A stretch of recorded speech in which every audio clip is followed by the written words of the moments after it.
Hey, it's Cappy at Always in Stitches in Noblesville, Indiana again, and we are in the home stretch for Color Collage. I just said to Peter, I can't believe we're almost, a couple, 3 months and we're about done. So we have Virginia in the background. Virginia, say hello. Virginia's throwing money on the floor. Hello. She's counting money and she's throwing it around like she's got too much to, Too much to work with. Too much to work with. So if you hear change, and then you'll hear her phone go off at 1 o'clock because she has to take her meds. So just so you know, if you hear a phone go off, it's just Virginia's taking her meds. So it's always exciting back here, isn't it, Peter? We are the peanut gallery. If you look up the definition of a peanut gallery, our picture of our staff should be right there in the dictionary. But we have fun. Doggone it, that's what it's about. Okay, so anyway, Color Collage. This is written by Nancy Rink, who we have a mutual friend who tells me that Nancy is delightful. So I'm looking forward to getting to meet Nancy actually in person, hopefully at Fall Market when we go to Houston this fall. But anyway, this is what we're working on, and we are ready to do this center block, and we also do the side here where we do the applique part. So we are really getting close to the end of this process. It's amazing how fast it's gone. But I want to touch base with you and tell you what you're doing. You're going to actually make that center block, and I've got it started here so you can get kind of a sense of what's happening.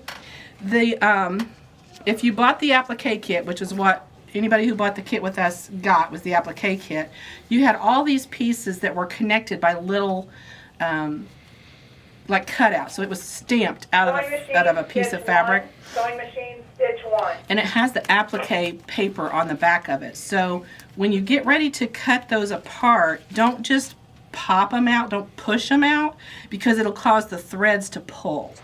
And you won't be happy with your edges. You'll have the threads will pull all the way across. So take your little scissors and you can see where it's at and just cut them out the rest of the way. They're not very tightly on there. There's just like a thread every so often that holds them together. And when you do that, don't just pop them out. You'll regret it because you'll have threads that will pull all the way across the top of your applique pieces, which you don't want. But then what I would suggest you do is you sort them by size. So like this particular flower, I've got, several different colors of that. Put all the colors together. These little seed pods, I think they're called, you have 2 different colors of those. Put all those together by color. The flower centers, you have 2 sizes of flower centers. You've got one that's this size and then you have a bigger one. You only have 2 that are this big one. Be sure you separate it from the smaller ones. Now they're from the same print, but this one's a little smaller, so save your bigger one because you also have a bigger flower that this bigger center goes on. So be sure you get those sorted out and separate because those flowers, that particular flower goes to a different place than these flowers. And then you have leaves, and you have different leaf patterns. 1, 2, 3, 4 different leaf patterns. They're assorted. I have put mine on kind of randomly. You can do it however you want. There's some freedom here. You can look real close to the picture and see if you want to do it exactly like she shows it in the picture. I chose to kind of do my own thing. So you can do what works for you. But there's the leaves, okay? So the way we make this block is it's compiled of, 9 blocks. And there's an applique block in the corner, so there's one goes here and one goes here, just like these. And then you have the pieced blocks that go in between and then a solid center. So it ends up being a big block. It's a big block for the center. And that's what creates this, really cool center that I love the center of this. I think it's really stunning. I think it's what makes the quilt. So in order to make that, you sew this block together. That's one block right there. And what I'm going to caution you is when you cut your pieces to make that, it gives you 3 pieces to cut in one colorway and 3 pieces in another colorway. These 2 pieces and these 2 pieces are one dimension, and the third one is a different dimension. So read your pattern really close and make sure when you cut these 2 pieces out, you get the right width because they're not all the same width. I just started cutting and I was like, okay, this one's the same, this one's the same, this one's the same. No, this one's a little different. So be sure you cut that one different. And when you look at the pattern, if you have the applique, the way the pattern is written, the pieces that you have to cut, if it's appliqued, or if you have the pre-appliqued pieces, the pre-cut applique pieces, the items in blue are included in your optional applique kit. Now, anybody who brought the kit from Always in Stitches, you got that. But the parts that are in black writing, you're the ones you have to cut. So some pieces are going to be in my applique kit. Some pieces I'm going to have to cut. Obviously, these 3 pieces here and this one have to be cut. So actually, there's what? 1, 2, 3, 4 pieces there, 5 pieces. And this one, 6, and the white, 7. So you have 7 fabrics to work from. You should have plenty of all of those left. As a matter of fact, the kit that you received had enough fabric in it to cut all the applique pieces. So as a bonus, if you bought the applique pack, which was, you know, we had this applique kit. That's what this was called, was an applique kit, laser cut applique. If you got the applique kit, you don't have to cut all these out, and boy am I glad. I'll just tell you, that would have been a lot of cutting to cut all these little flowers and leaves out. So but you have enough fabric that if you make a mistake on one of these, you could cut it out and replace what you damaged, okay? So this is a very simple block assembly here. You sew the 3 pieces together. Let me fold this over real quick. So I'm going to sew these 3 together like that, and you get this piece, and then I just put this on the top, fold it over. You've done this same block before, and then I'm going to sew these 2 pieces together. Actually, it goes like this. Then I'm going to sew these 2 pieces together, and that gives me this block. Very, very simple. Nothing secret or surprising to tell you about that. If you follow this process from the beginning, you're going to see that this comes together really nicely. But like I said, remember, these 2 pieces are bigger width than these 2 pieces, so don't mess yourself up. Ask me how I know. So these aren't hard. Typical block assembly. What I think is going to throw you guys into a tailspin is because we actually start these applique pieces. And so I wanted to show you how that works. Here's what happens. You cut the white square that your applique lays on. Right here, there's a white square. And you cut that out to the dimensions she tells you. And then she very wisely says to crease a diagonal fold across that with your iron, which was a great, great tip. I love that idea. And then that gives me a reference point to lay down all the pieces that I'm going to lay on this picture. I don't have to trace this design. I literally can follow that line and put all my pieces on there, and they just lay like they're supposed to. Da, da, da, da. And once I get them in place and kind of go, yep, and see I follow that diagonal line, I'm ready to go. So it makes it very simple to put it together. Now, these pieces are appliqued. There's a little paper on the back. They come off super simple. This I just kind of squeeze it like that, and this peels right off. And this has adhesive on it. All these pieces have this on there. And it makes it super, super simple. And I'm just going to tell you, there are methods of raw edge applique where you turn this under and you fold this and you do all that kind of stitching. I'm not even going to attempt to teach you that because I am terrible at it. I'm going to do not the turn needle applique, that's turn needle applique. We're going to do raw edge applique. Part of the reason raw edge applique works though is because you have this adhesive on here and it helps prevent this from fraying. So when you do applique and you use the Steam-A-Seam on the back or some other adhesive, it increases the firmness of the fabric and keeps it from fraying. Turn needle applique really stops the fraying, but we're not going to do turn needle because I'm not that good.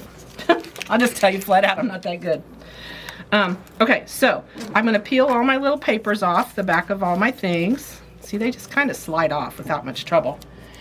And I'm going to place everything. Now, this piece here, you might be thinking, well, that don't look like that's been stuck with. It has not. This you have to bias cut. And let me show you how to do that.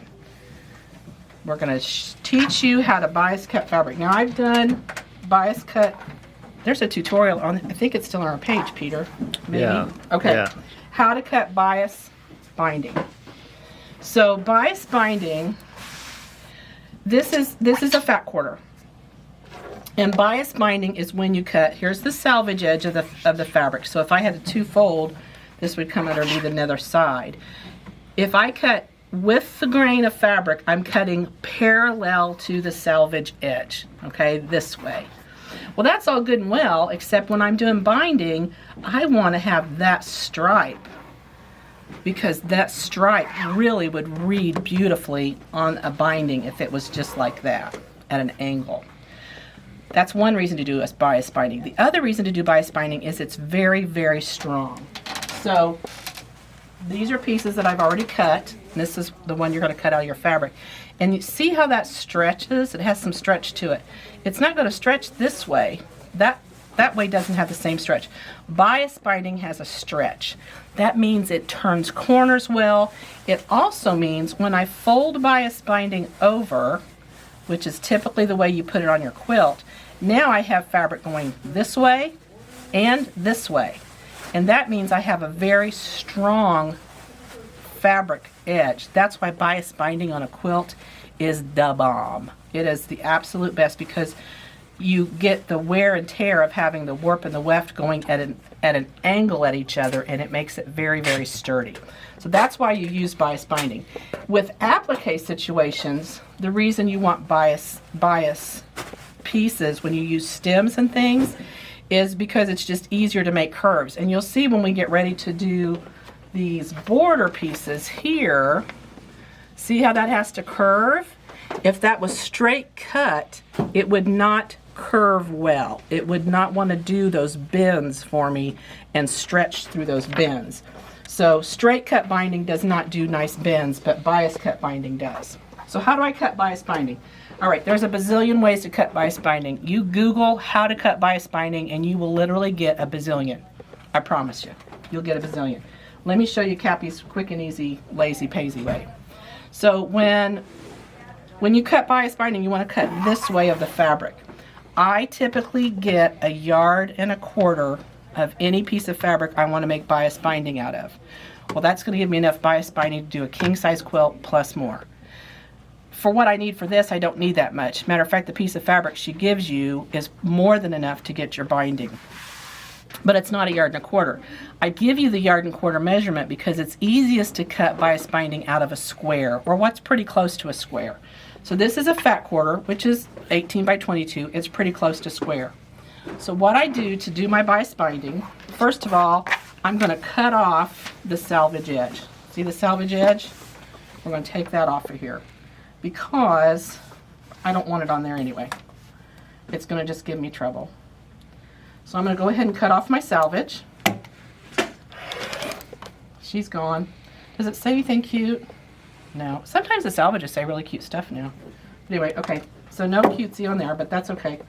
I would probably keep the salvage anyway because I like to make stuff out of salvages. And then what I'm going to do, right sides together, I'm going to fold my fabric up like this. Now, what I've done... Right sides together? I'm sorry. I said right sides. I meant wrong sides, didn't I? Wrong sides together. Wrong sides together. Wrong sides together. And I folded up. Now, I have some hanging out over here. Disregard that. We don't care. It's not going to hurt anything. It's just going to hang out. And I've made this to a point, and I've just laid that edge against that edge. So edge to edge. Now, when I'm looking at this piece of fabric, this is my bias right here. That's where I want to cut my bias. And I want to remember that's where I'm going to cut. Now I take this point and I put it on this point. I still am cutting right here, same place. I haven't changed anything. I've got some wonky pieces hanging out here. That's okay, it won't make any difference. And I'm going to hang that piece right there. Now what I can do when I cut is I can cut right along this edge and I will get my bias binding. Want. These pieces hanging out here are going to make any difference. Now, whatever width you want your bias binding, that's how wide I cut these chunks. because my first piece is on a fold, and if you didn't notice, this fat quarter was very flat. It was very pressed. You want things very nice and flat. I can even fold this in half again if I want to. And if I want, I forget what size bias binding she asked for. Bias binding, itty binding, can be whatever size you want. Everybody's got a little different discussion about what size they want their binding. This one happens to be 1.5. I usually cut my binding 2.5. Some people cut it 2 1/4. I know some people cut it even 2 inch. You do what works for you. There's no right or wrong. Okay. I've lost track where I'm at. Here I am. Oh, here we go. So now I can cut here. This is my bias. All right, now I'm going to cut in 1.5 inches, just like this was called for, except this is on a fold, so half of that would be 1 1/4 inches, which is going to be here. No, half of that would be 3/4. This is math. Half of 1.5 inches is 3/4, right? So my first one, because it's on the fold, is how I cut that way. And that gives me my 1.5 inch wide piece right there. And see, even those pieces hanging out, it's all on the bias. That's completely on the bias. And now I can cut all the way across this piece 1.5 inches, and I'll have my bias binding all done in one piece. Now it's going to give me, and you're going to watch that 2 or 3 times before you get it, trust me. Go back to just the video where that's all I do if you want to watch it, because it is confusing. That's going to give me pieces of fabric like this. Now they're not connected. There is a method where you do a triangle, you sew them together, you push it over one, you unsew. I mean, it's crazy. For what we're doing, pieces of bias binding that are just all these different lengths really work for us, because the way we're putting this together is you just have a little piece of it, and then another little piece, and then another little piece, and then another little piece, and then another little piece. So she says something about sewing these all together. I would suggest don't take the time. You don't need that many pieces, and you get enough long pieces out of it that you don't have to cut long pieces. You're not going to want long pieces. So bias binding, most of that piece of fabric that you have like this, but there are a few pieces that you're called to cut straight of the fabric. And the reason that they do that is because on these flowers you want that going straight, not at an angle. I don't know why. That's what it shows in the pattern. If you put bias in here, it wouldn't make any difference. But the pattern actually shows the stems on these 4 flowers in the block going grain of the fabric. All the other ones are going bias. I would suspect it may have something to do with the fact that all the rest of the stems on all the flowers wiggle, but these stems are just straight, so straight grain is fine. But if you cut them bias, it wouldn't hurt either. There's no wrong.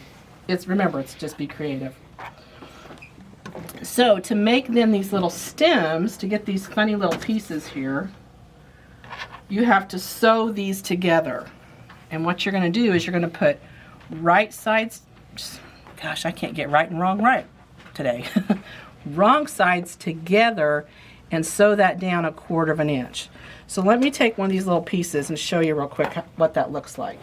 Wrong sides together. Listen to watch what I do, not what I say. Now this is set for a 1/4 inch stitch, but I'm going to make this a scant quarter. And the other thing is when I sew that, see how this pulls? You got to be careful. You don't want to stretch it too much. You're going to regret it. So I place this under here. I know that the edge of my foot to this needle is 1/4 inch. I know my machine, so here we go. And now I'm going to sew this the length of this piece of fabric. So that's sewn. So that's all I've done is I've just sewn that at 1/4 inch all the way down. And then, oh, jam that up. Then we go to the ironing board. Let me show you how this works.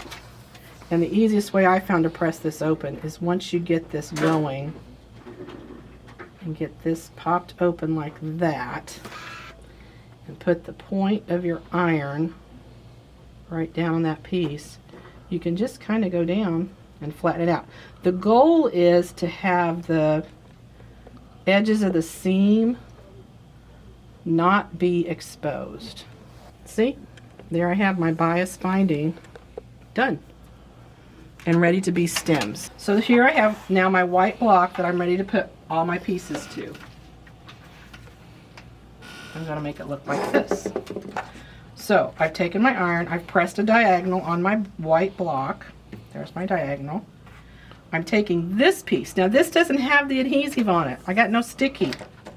I got a glue stick. This works beautifully. I just take and run that across the bottom of it. And Peter was doing some English paper piecing this weekend. I bet he used this a few times. A lot of times. A lot of times. I love this. If you don't have one of these glue sticks, there's so many uses for it. I use mine all the time. But I place this on first. Now when you put this on, you want to extend the end of this down a little bit beyond the corner, so that when you sew this corner right here, that flower is down, is caught. That one's white, so it may not show. Yeah, here we go. So that it's down in the corner. See how that goes down into the corner? So I'm going to lay that right on that pressed line. And see, that glue holds it perfect. It's absolutely perfect. And then I put my flower. Now, when I place my flower, rather than put the bumpy part there, I kind of put the hill, I guess, rather than the valley, on top of that piece right there. The other thing you want to watch is you're going to sew these in at a 1/4 inch. So I want to make sure that I don't put anything inside that 1/4 inch space when I put my leaves or whatever on, because you're going to lose a 1/4 inch all the way around here. That one goes there. Here's my flower center. Now, I had several choices. I could have put these in there. I could have put those in there. I chose to do all my flowers on these 4 blocks in the center the same, with this background flower, this center flower, these leaves, and all the same stripes. You could have done all 4 flowers different. You have more than enough to do it however you want, but I chose to make the blocks in the center look the same. And then I place my leaves. And I like to tuck the leaf just a little bit underneath that stem. Just the littlest bit. Like that. Okay? That's it. That's all I had to do to place those. And then I kind of want to make sure, okay, everything's where it needs to be. This kind of lined up. I have a little mountain here, so I put that, make sure that is like the same spot, the same distance, so it's very squared in the square. And the leaves are pointing in the right direction. They're kind of lifted up a little bit. They're not drooping down or hanging out. Again, I'm going to check that 1/4 inch. I want to make sure that leaf is in a full 1/4 inch, so he's not hanging out there. If he's out there, he's going to get sewn on, so I don't want that. So I want to make sure I keep him up here where he belongs. Not too close to the flower, but close enough. Same thing down here. Look, this guy, he would have been in the seam. So I got to move him up a little bit. Now, I suppose you could trace it on there and do all that, but I think this is the fun part. This is like coloring with crayons. You get to work with it. So everybody's in a 1/4 inch. I'm happy. How's it look from the camera, Peter? Looks good. Looks good? Okay. That's like in the center. I could even off-center that. Maybe my flower's kind of leaning over a little bit. Maybe it's looking up. It doesn't have to be exactly perfect. Okay? Now, I take this to my iron because that's got the adhesive on it. And all I have to do is press. Now, don't slide your iron around. If you slide the iron around, you run the chance of taking that adhesive and pushing it to a different place. Now, here's the cool part. When this was, I used the glue, but that heat seems to kind of heat set that. Now, I don't know if that product says it will heat set it, but my experience has been with all of this that I've done so far is it does kind of heat set. But notice I'm pressing. I'm not sliding my iron around. I'm pressing, pressing, pressing. And now, looky there. She's there. She's ready for the applique. And it's going to stay. It's good and solid. It's flattened that out really nice. Everybody's in place. And it's got some firmness to it now. So when I do the applique work, it's going to stay. Isn't that fun? Looks good. It does look good. I'm kind of pleased with that, actually. All right. Now let's talk about how do you do applique. You give it to Virginia. You give it to Virginia if you want needle turn applique. Yeah, she does beautiful applique. We've got a quilt, or not a quilt, it's a tree skirt, hanging in the shop by the over by the restrooms, kind of when you walk in to the right. If you want to see some incredible needle turn applique, stop and look at that tree skirt. It is the most stunning piece of work, and it's huge. And she needle turned every little piece, and I can only hope to do that someday. But for now, let me show you the way I do it, because I'm the lazy sewer. I did the flowers here so that you could see them, and Peter asked a really good question. I did the stems, okay, the stems and the leaves in a blanket stitch. Okay, what's called a blanket stitch on my machine. So you know all those decorative stitches your sewing machine has that you never use? Here's your chance to use them. This kind of goes around the edge and kind of sealed it. Specifically with this piece, because it doesn't have the adhesive, because I had to use a glue stick, I really wanted to hold it down a little bit more. These pieces I probably wouldn't have to have done that, but I felt like because the stem had the blanket stitch on it, that the leaves needed a blanket stitch. The other thing about the leaves was I thought it kind of gave it like a ruffly, like it made it have an effect like a ruffly effect. Here's the thought. I thought, wouldn't it be fun to do like little square knots all over in the middle of this? Do little French knots in there. You could do some embroidery in here, do a little leaf. I mean, you could really embellish this and make this stunning if you wanted to. But for basics, to hold it down, I did a blanket stitch here. I did a blanket stitch here, and then around the flower, you will notice that I did what's called just a raw edge applique. And I just took my sewing machine and I just went around the circle and around the circle here. Nothing exaggerating, expensive, difficult, time consuming, nothing like that. It was very, very easy to do. You can do this at whatever level works for you. I'm going to do it like this. I'm not so sure that when the quilt is completely done and quilted that I won't go back and do what I said and put maybe some French knots right in the middle of the flowers so it looks like they have little buds in the middle. You know, put a little gemstone in there. I don't know. I like to embellish things a little bit, so that could be fun. Now, I want to go to my sewing machine and I want to show you how to do this applique, because I've had a lot of people say, oh, I'd love to do applique on my sewing machine, but I just don't know how to do it. It's not hard.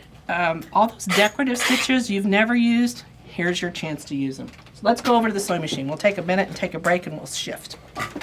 All right, here we are, ready to go. I have the machine set with a thread that I decided to use for this quilt. It's the Aurifil number 2908. Yeah, 2908. It's kind of a celery greenish color. It's a good kind of a neutral. I decided to go ahead and do the finish quilting, the top stitch quilting with the same color, just because it kind of blends with everything in the quilt. You could certainly take the time to change colors between each thing you applique, so that if these little teal flowers, or the little leaves, I could do in a dark teal. The stem I could do in a white. This I could do in kind of the mustard green. This I could do in blue. If you want to stop and do all those thread changes, go for it. Whatever makes you happy. I'm choosing just to use that celery green on everything because I think it is a good neutral that kind of picks up kind of every color and pops on some and melts in on others. But to do applique quilting, I don't know what your machine's like, but this machine has what? 202 stitches plus all kinds of stuff. There are more stitches here than I could use in my lifetime. I could use a different stitch every day for a year and still probably come up with more. But on this one, there's a whole series right here of stitches that are basically blanket stitches or could be used as applique. There's one here that's like a little feather stitch that might be fun to use on the edges of the leaves. I've got, you know, gosh, so many choices here. I mean, it's crazy, more than I can ever use. If you have a machine that has this many options and you haven't tried them, I suggest you get a piece of, make like a quilt sandwich. Put a piece of fabric, a piece of batting, another piece of fabric, kind of a fat quarter size of those 3 pieces of fabric, and then one by one go through and stitch out all your stitches so you see how they work, so you know what they look like. You may decide, I love that stitch, I hate that stitch, or I'll never use that stitch again. This particular machine also has an adjustment on the side to make sure that the decorative stitches are even, because what happens when you sew some of these decorative stitches with a standard sewing machine is the feed dogs and the on top and the presser foot on the bottom, or the feed dogs on the bottom and the presser foot on top, don't always work evenly. So sometimes you're better off with a walking foot if possible. That will help you. Or you may have to adjust your feed dog to the presser foot ratio, and there's usually a dial to do that, and there's one down here, right here. That's what this does. So if you have a machine and you're wondering, oh, I always wonder what that was, that's what it is. I've not done any decorative stitches with this yet, so we'll see what we get. But I've been consistently using this stitch number 043, which is in mode 2 on this machine, to do all my decorative stitches. It comes up at 3.0, which is how far apart the stitches are, which is about 1/4 inch, and the depth is about 2 millimeters, which is a little less than 1/4 inch wide. So I just go directly to what the machine sets it up at, and that's how I stitch. So to start stitching, if you look, my needle, I'm going to get my stylus. Where's my stylus? I had it over here on the iron board. Okay, so when I get ready to drop the needle, the stitch starts to the right side and it drops right down here. So what I want to do when I get ready to stitch is make sure that I'm dropping right in the hole where I want my stitch to start. And that's where I'm going to be. So I'm going to push the needle down, and it's actually just a little left of that. So we're going to go back up here. There we go. So now my needle has dropped directly where I want it to be. Now I do not use a presser foot, or a foot pedal, I mean. Obviously I have a presser foot on, but I don't use a foot pedal. And I set the speed governor on this machine fairly slow to get started, because I'm going to just go straight down. This is the easiest piece to do. I suggest you do the stem first, get the hang of it. So I'm going to push the start button, and she's going super slow. We're going to speed it up a little bit. And you can see it takes a stitch, 2 stitches, and then it does the inside stitch. Let's slow it down so you guys can really see it.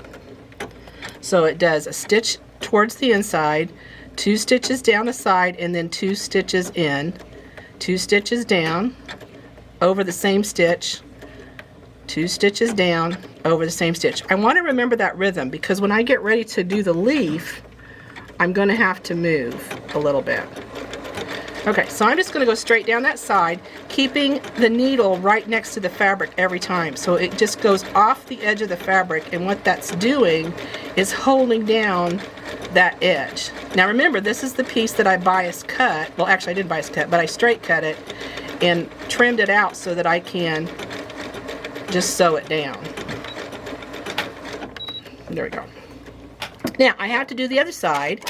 But there's a reverse button on this machine. I could just flip it so that it stitches from left to right instead of right to left. But this is small enough, I'm just going to turn my piece around and start at the other end. So here we go. I'm going to again start my needle down, make sure I get it just right. Okay, I'm right on the edge of the fabric between the edge and here, just right in that spot right there. And here we go again. And we're going to go up. I'm going to go pretty quick here so you guys can see. And you don't sit, and I will tell you the other thing, line your belly button up with the edge of the needle. It's the craziest thing, but it really works.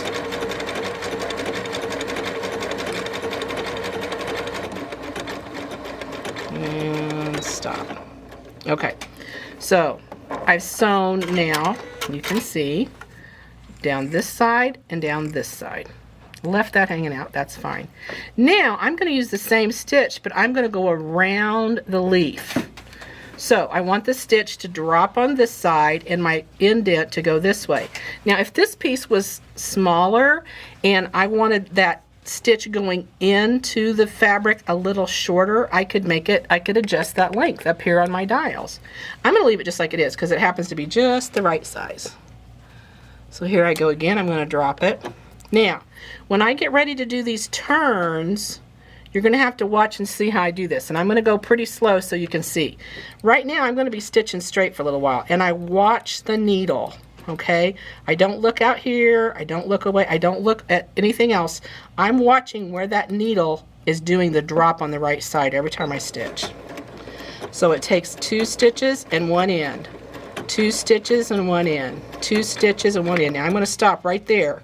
So it's out, and I need to adjust just a little bit. So I use my knee lift so I don't have to touch anything. That's how that's going up and down. I got a knee lift down here. And I pivot when the needle is on the outside of the fabric. Don't pivot in here, because if I pivot in here, I'm going to get a funny little V shape. And then I start again. Time to pivot. So I stop when my needle is on the outside here, and I pivot just a little bit. Now I can probably go straight for a minute.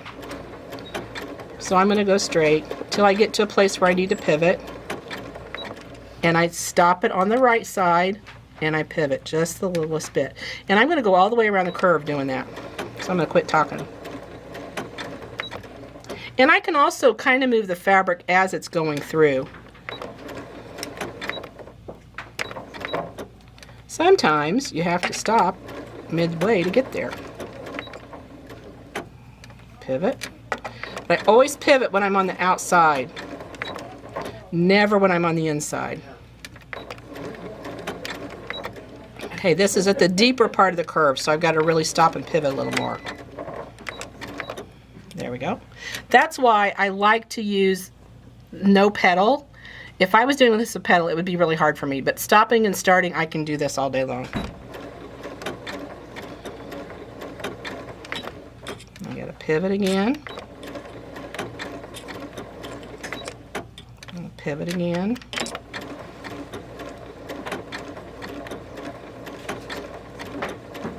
And I'm turning it as I go too. Just some of those deeper turns, you've really got to pivot. Here I am using my stylus again. You guys, if you don't have a stylus, I'm going to get you in one. So with this blanket stitch, it's super important to pivot when you're on the outside edge of the fabric, not when you're on the inside. And I'm going to finish that to the end and hit my stop and lock stitch. There we go. Whoa! I didn't hit my lock stitch. It's not locking on me. There we go. I'm going to have to rip a little bit out there because I went too far. But the way that stitch goes, so I'm just going to, well actually you can't even see it. I'll probably just leave that there. Don't even notice. So now you can see I've gone all the way around that. And it looks pretty nice, I think. Got nice little pivots. You can see these are nice and even. It's holding that down. It's not going to go anywhere. So that's how I do the blanket stitch around it. But you could use any, and if you point up here, Peter, and look at these, I could use any of these decorative stitches I wanted. You could even just use a basic zigzag stitch and just zigzag around that. This is that part of the program. Can I use that kitty cat stitch, 190? If you wanted to. I don't. It's yours. You use what you want. Where's the horses? I like the kitty cat stitch. Oh, that is cute. That's really. Oh, cute. I like the heart stitch better, 182. Now those. Okay, now here's. Love 182.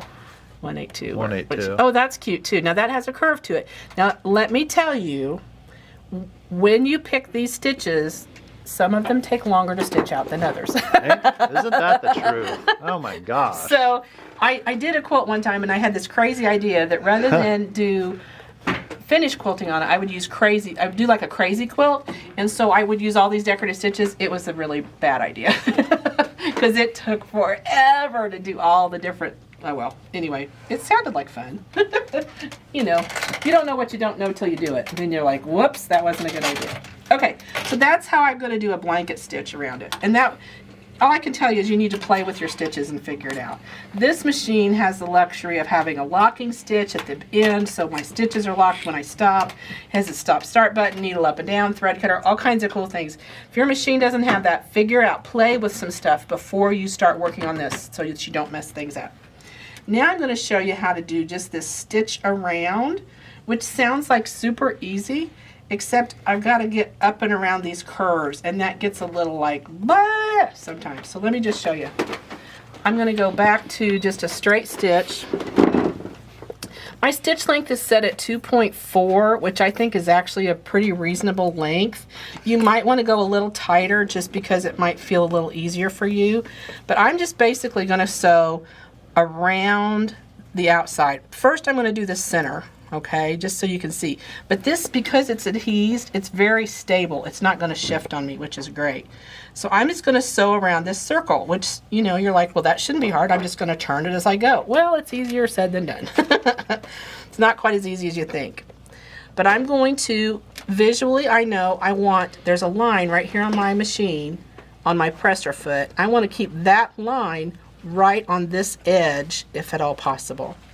So I set that right there, and I drop my needle down, and I'm going to start sewing. That's actually, you know what, I'm going to change my mind. I'm going to go a little farther in because I really want this stitching. If you look, oh, sorry, I just stabbed you. Gosh, I'm sorry.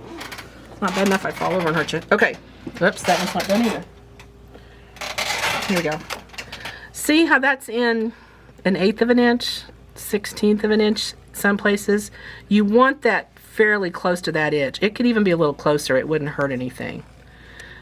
This, it doesn't, I mean, I have to kind of poke at it to lift it up, and it's that adhesive stuff holds it down. So you don't have to be real close to the edge when you're just doing a straight stitch. When you're doing a blanket stitch, it's completely different. But when you're just doing a straight, kind of get as close as you can to that outside edge. So my little line isn't going to work. I'm going to have to follow, gosh, you can't see it on there. Let's do it this way. There we go. I'm going to have to drop my needle. Yeah, that's close. It's literally in about 1/16 of an inch. I'm going to go real slow, and I'm going to take a stitch and pivot. Take a couple stitches and pivot.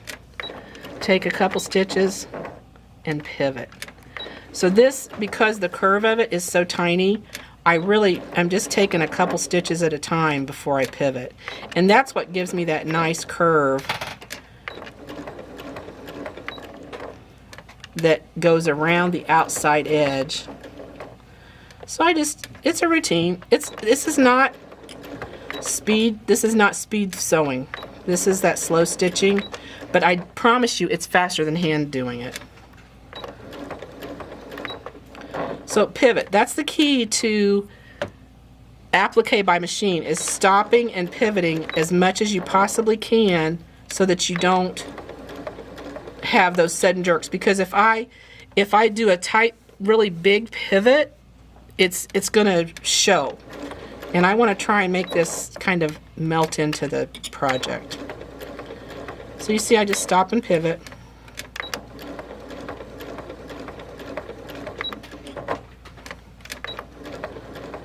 And I'm sewing right along that edge. Some of it you can turn as it goes, but the feed dogs kind of stop you. Now when I get right back to where I started, I want to pivot so that that stitch goes into the previous stitch. And it does. There we go. And I lock it. So now you can see I've gone just around that outside edge, just inside the circle. And that's holding that down now. It's not going to go anywhere. It's going to stay.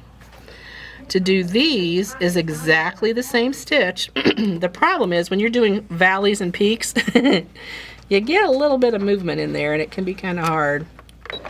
So I'm going to stitch. Now see that one, I'm going to turn. Nope, we're going to even take that out. We're going to take that out because I'm too far in. See, I was too far in and I didn't start. So I'm going to start on a straightaway. Be a little easier. Okay, we're going to start right there. There we go. And I'm going to pivot. These I'm taking about one stitch at a time and then I'm pivoting.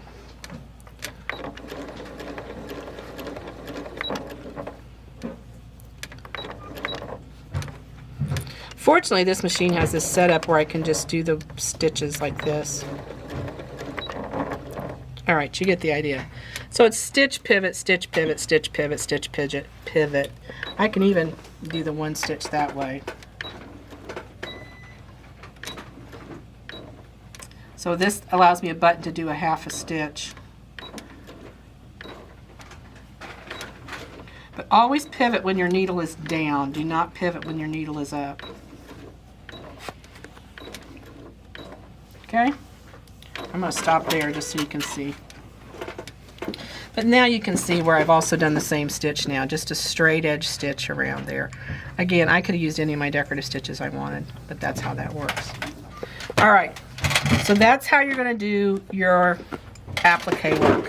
If you don't, like I say, if you want to do it by hand, do it by hand. That makes you happy. And then I'm going to sew these three together, these 3 rows, like this, and my other block right here, and that makes my center block, which is actually kind of fun. I really like this block. I think it's really fun to feature at the center, and having this extra work of the centers makes it worthwhile. So that's part of what you do this month. There's a lot in this block this month. Then the next thing you're going to do are the 2 borders. Actually, you do 4 borders. And what you have to do is cut out of your navy fabric, which they give you a big chunk of navy fabric, and you have to cut it the length of the fabric, not the width of the fabric. Oh, fun. Yeah, so that's okay, just to realize that if you cut it the width of the fabric, you're going to have to put a seam in there, and we don't want to do that. They give you a big enough cut, it's almost 3 yards, I think, that you cut these long pieces that are the width of the border needs to be, and that's how long that piece is. So I have them hanging on the wall up here, and I got started so you guys can see them. And they're cut extra length. When you get ready, when you get ready to put it on your actual quilt, you will trim it to size. So the same process we just did in that little white block, you're going to do the same thing on here. So I laid my pieces down, okay? And these bend because they're bias cut. So previously, when you were looking at the block, these stripes ran even, parallel, perpendicular to the side. Now they run at an angle, and that's because this is bias cut. You get a diagram in your pattern that shows you how to lay this out. It also gives you the templates. So if you didn't get the pre-appliqued quilt, you can use these to cut out everything. And if you have to do that, I'm so sorry. Buy an applique kit. But I want to show you how to lay these out because I think this could be a little overwhelming. Okay? So I'm going to get a piece here and lay it out and give Peter's arms a break, and then I'll show you how to lay this on this so that you get what you want. All right, let me set that. All right, so now I'm going to show you how to start working on the applique portion of the borders. There's 4 borders on this quilt, and they each have the applique parts that meet in the corner. So there's a specific way to make that happen. I'm going to show you that in a minute. But you're going to repeat this applique piece. We're doing it now. We went ahead and cut those pieces out of the dark blue fabric, the full length of the fabric, not the width of the fabric. I cut out 4 pieces to make my 4 borders. You will cut them to the actual size you need them for the quilt later. So don't try and figure out, oh, well, this one only needs to be that big and this one only needs to be, don't even try that. Just cut them the full length of the fabric that you received in your kit. Then you'll have plenty to trim off when you get there later.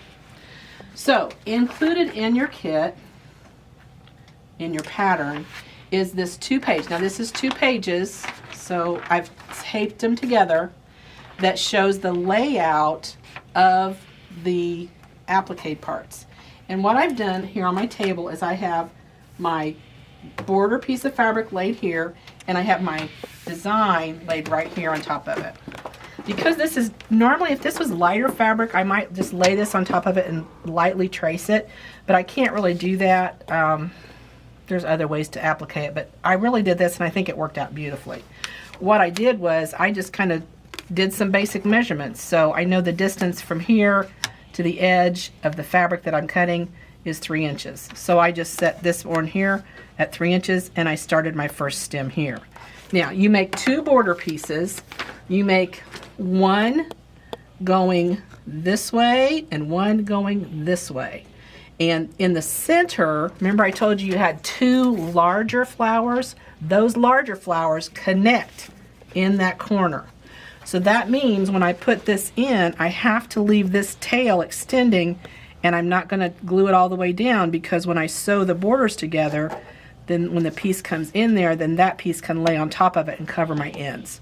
So be sure you leave enough tail when you're doing the one side so that the flower can set over it. When we get to the second one, you'll understand that a little better.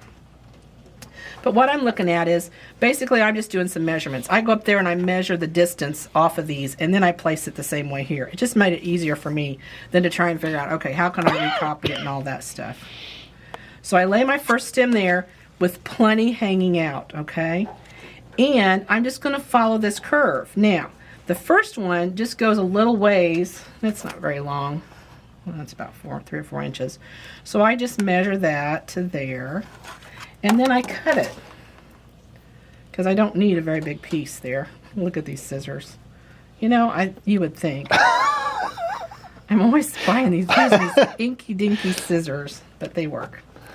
So I'm back to my glue stick again. This works really good. I just do this down, just like that. But before I put that in, I'm going to lay my piece going this way. So, and that comes up about, whatever the dimension is here. I just measure it. Get a measure that makes sense, about 1 inch up. So I'm actually going to go about 2, because it has to allow. So that's about there.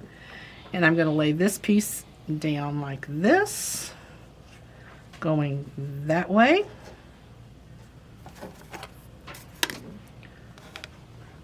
That goes there. And it comes out like that to a curve. And again, I'm kind of watching, because I got to put a circle there, and I want to make sure it's not within that 1/4 inch. So I'm checking my 1/4 inch always. That one goes there. And then this one is going to start the curve the other way. Now I placed my stems in first, and then I placed all my stuff around it, because the stems kind of guide the whole process. And I tuck that underneath there, like that. So it catches. And then this follows kind of a gentle curve. And so I'm looking at this piece of paper, I'm looking at this, and I'm matching that curve. And it comes up to here, just like that. And I press that down. My glue stick's holding it in place for me.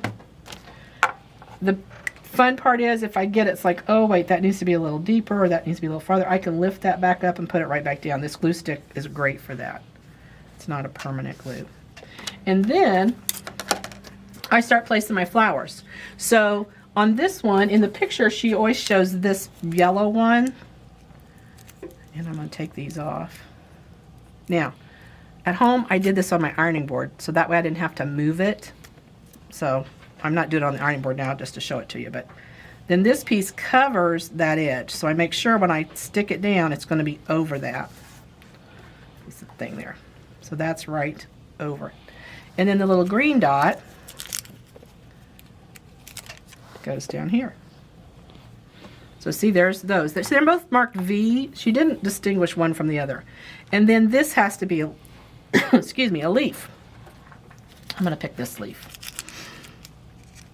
Now, you can look directly at her picture and see which colors she used where if you want to make it exact. At the end of the day, it's all going to come out.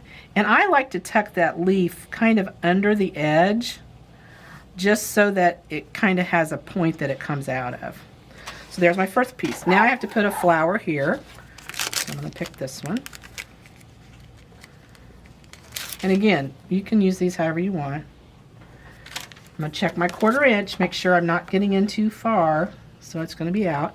And then I have to put a center in that. So let's just do this one.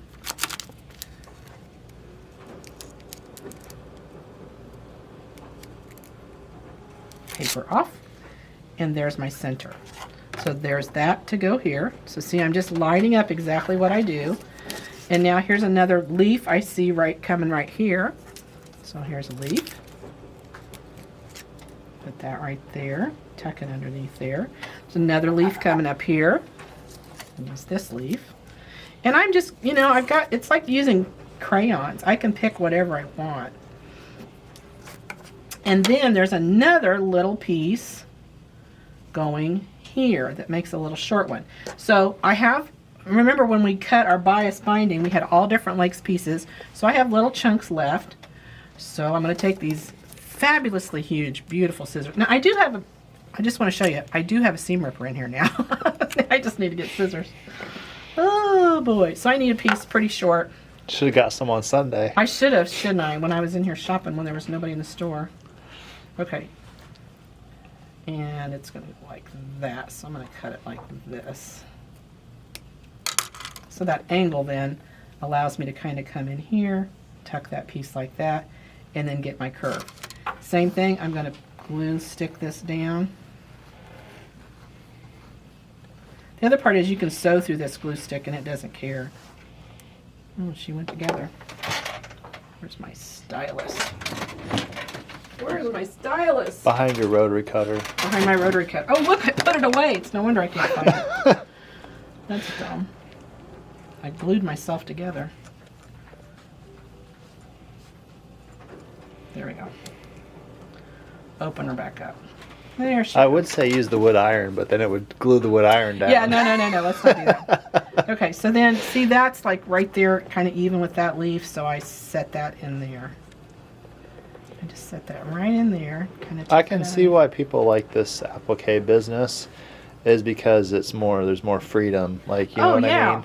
It's not the rigid rules of everything being precise. It's you get to put this here and you can curve it this way, Right. and it's like you can eyeball Well, it. and let's just say you and don't if you're like doing this. it, and if you're just doing like this in general, and you're doing an art quilt, Oh. then you can do whatever you want. Right, well, and that's what I'm saying. How fun is that? What if you get in here and you're like, I really don't like that? You do it however you want. If it toots your whistle, make you kinda happy. cool. It is kind of cool. And then I'm going to put my dot there to cover the end of that piece. And then I'm going to put this piece here to be the little drop down one. Okay, there we go. Now I'm ready for a couple more flower or a couple more leaves and thing. Now, if I plan this a little better, I think I'll be okay with the flower here.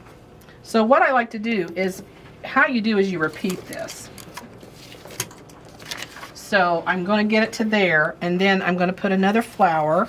Let's pick this one this time. So I try to make each flower a little different.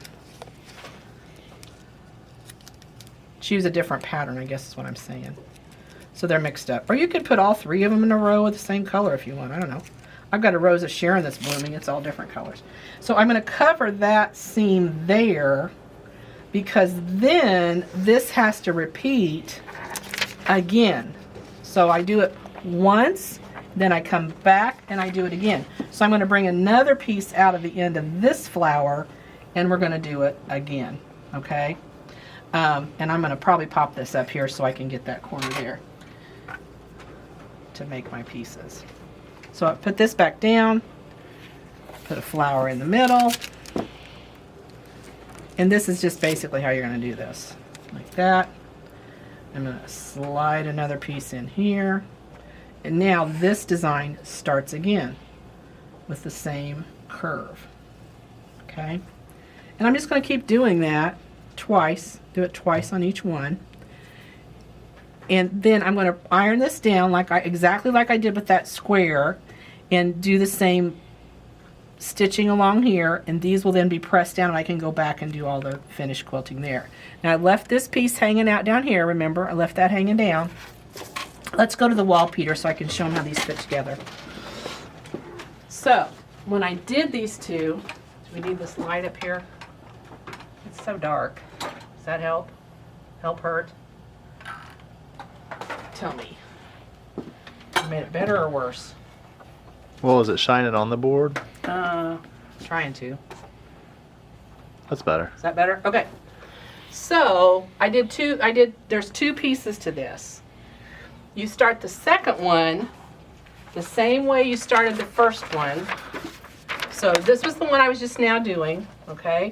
So I started with my piece hanging off, because it's going to connect later. And here's my curve. There's the one in the center.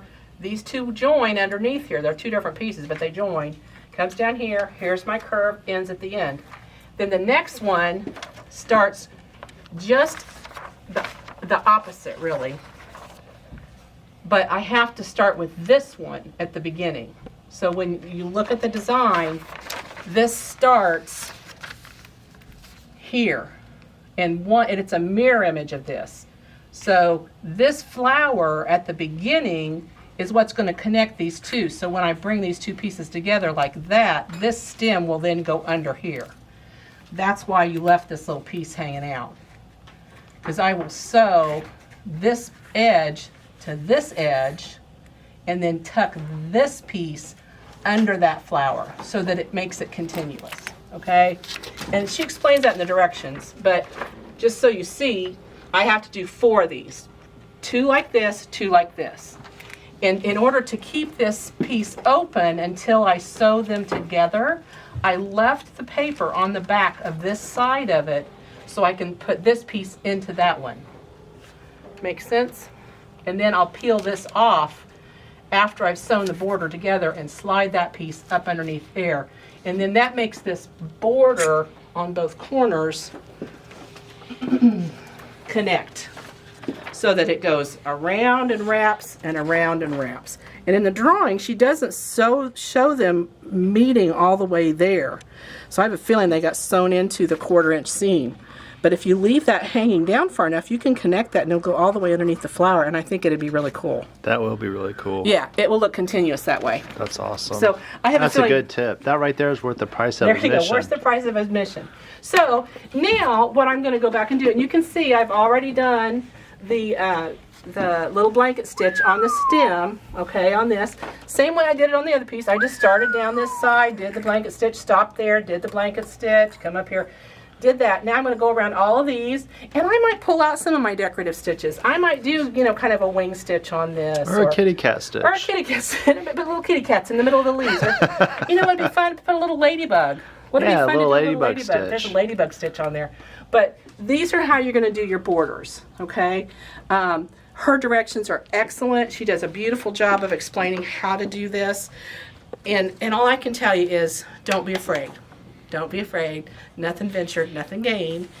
And have fun with it. It's a great opportunity to just be free. I mean, I think, Peter, your point's exactly taken. This is the freedom part. We've spent so much time in this quilt going exactly a 1/4 inch. This is how to make the points match. This is how to do this. Now we're at the point where it's like free-form coloring. Now we're just going to take our pieces and glue them on and have some fun putting them together.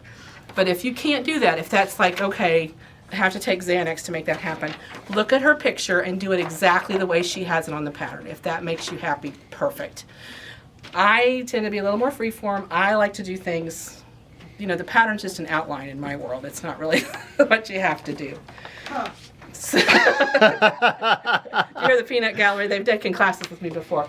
So this is what you're going to need to get done. You need to get all 4 borders and that center block done, because the next video we're actually going to put the quilt together. I mean, we're going to actually start like really seeing this quilt come together and see how lovely it is. So I hope I've answered your questions. Hopefully I haven't created more. You can email me, Cappy@alwaysinstitches1.com. Call the store Monday through Friday. I'm here, 317-776-4227. Shout out to Nancy Rink, who wrote such a great pattern, because the finish line's coming and we're going to be done, and it's going to be awesome to see it finished. So thanks for watching. I hope you've had fun, and stay tuned. We'll have some more videos to finish it up. Happy stitching.